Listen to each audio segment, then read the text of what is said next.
There are soil fixes that work slowly, and then there's biochar tea. If you've ever dealt with tired, compacted, lifeless soil, the kind that refuses to wake up no matter how much compost you throw at it, biochar tea is the tonic that flips the switch almost immediately. Gardeners have used biochar for centuries, but the secret isn't just adding char to soil. The real magic happens when you ferment it, turning plain charcoal dust into a biologically charged liquid that brings dead soil roaring back to life. Biochar tea works because it doesn't just add nutrients. It delivers microbes, carbon and minerals in a form your soil can use instantly. When done correctly, this black brew wakes up microbial communities that haven't been active in months. And the fermentation step is what transforms charcoal into a living ecosystem booster. Let's get into the method, the ratios, and how to brew a batch powerful enough to revive even the most depleted garden beds.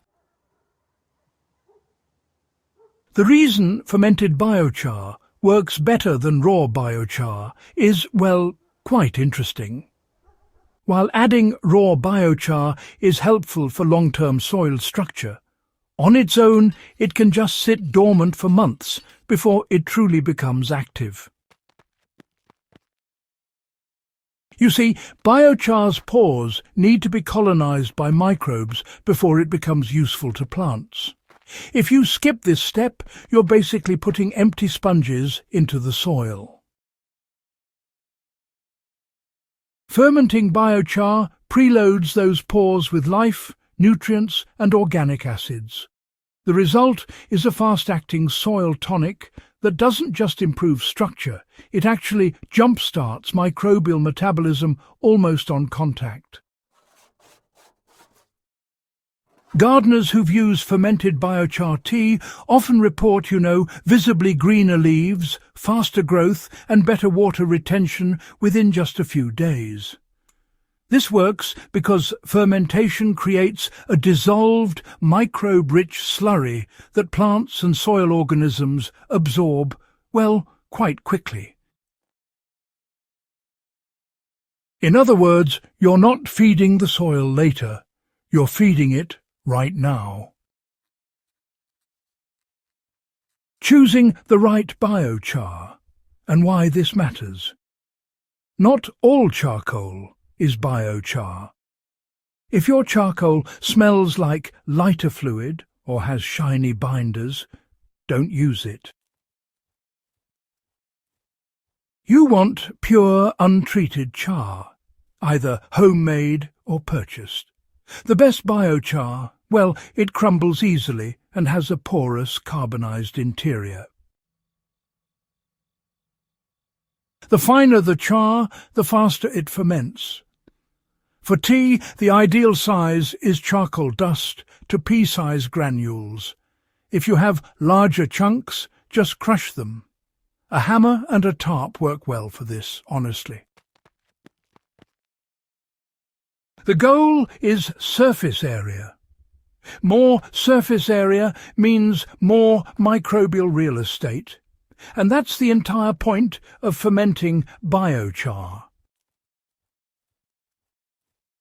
All right, so here's a step-by-step guide on how to make fermented biochar tea.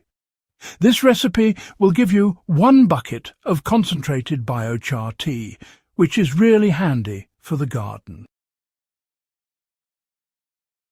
You can always dilute it later, depending on how you plan to use it. Now, step 1. Prepare the biochar. You'll need 2 litres of crushed biochar, which is about 8 cups. The pieces should range from dust up to small gravel, just so you know. Place the biochar in a clean 20-litre bucket. Step 2. Add a microbial food source. For fermentation, the microbes need sugar or starch. The 2 best options are unsulfured molasses about 4 tablespoons, or brown sugar, half a cup. Molasses works better because it dissolves quickly and feeds microbes evenly throughout the brew. Mix the molasses in 1 litre of warm water until fully dissolved. Then pour it over the biochar. Step 3. Add a microbial starter. Biochar tea benefits from a strong microbial kickstart. You can use one of the following: 1 cup of Finnish compost, 1 cup of worm castings, 1 cup of homemade lactobacillus serum, or 1 cup of leaf mould. Worm castings give the most balanced result, compost is great for diversity, and leaf mould gives excellent fungal colonization. Add your microbial starter to the bucket and stir well. Step 4. Fill with dechlorinated water. Now, top up the bucket with somewhere between 10 and 15 litres of dechlorinated water, depending on your container size. Give it all a thorough stir, so everything becomes nicely and evenly suspended. Chlorinated tap water can actually stall fermentation, so if you need to, just allow the water to sit for about 24 hours to let the chlorine evaporate. Step 5. Cover loosely and let it ferment. Simply cover the bucket with a cloth or a loose lid. It needs a bit of airflow, but you definitely don't want insects falling in. Fermentation time really depends on the temperature. If it's warm, it'll take about 2 to 3 days. In mild weather, 4 to 6 days. And if it's cold, it might take up to 10 days. You'll know it's ready when the mixture smells earthy sweet, not rotten. And, a little froth on top is actually a good sign. Stir once a day to keep the char suspended and oxygen moving.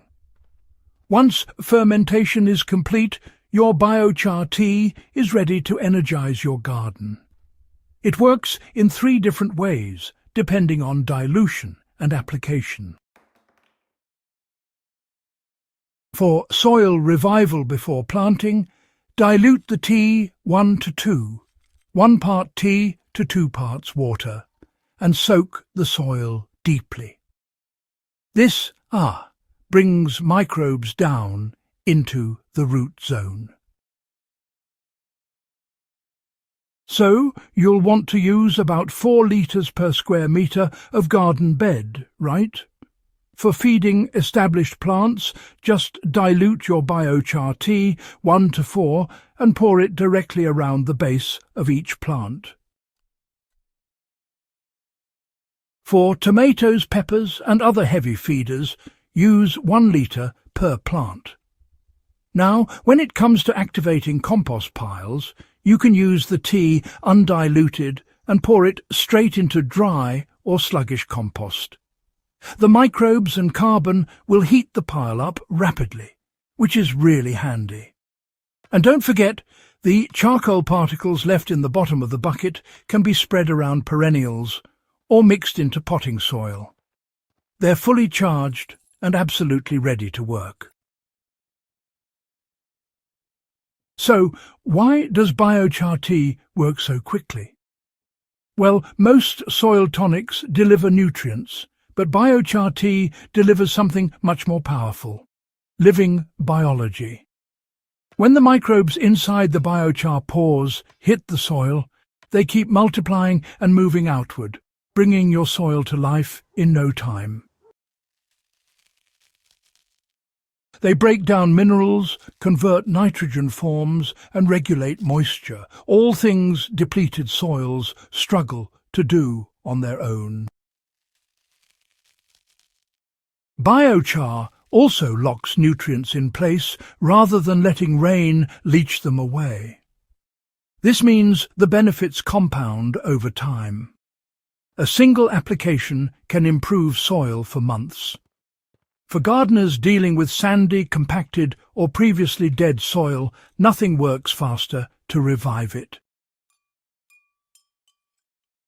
The black brew that turns soil around overnight. This is one of those forgotten techniques that honestly deserves a comeback.